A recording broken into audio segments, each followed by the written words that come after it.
This is also a really good one. I would say on this one, you want to pay attention to two main things. One, can they do the job? If you don't know what to ask, we live in a world of AI. So go to ChatGPT or Gemini or whatever is your choice of AI and ask it some questions. What is it that you're wanting to get done? And ask questions around that. So what are some questions I can ask my Salesforce consultant to see if they're qualified to implement Service Cloud or implement Sales Cloud or create an automation, whatever it might be. That will give you a good amount of questions that you can then ask in the interview to judge if they can answer those things correctly. The second part though, and I would say almost just as important, is the soft skill side.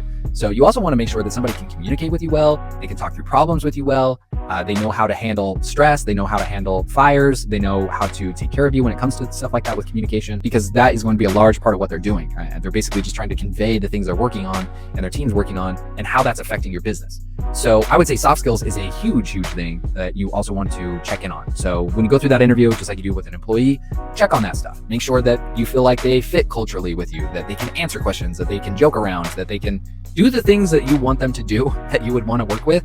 Because if that doesn't seem to mesh, that's also a red flag for you to potentially stay away from. Nothing worse than you taking on a partner, you paying a bunch of premium dollars, all for them to not really mesh with you or be able to talk with you well. And then that makes it a really thorn in your side as you go through that project together. You're almost like gritting and bearing to get through that at that point. So I would say soft skills is a huge piece of this.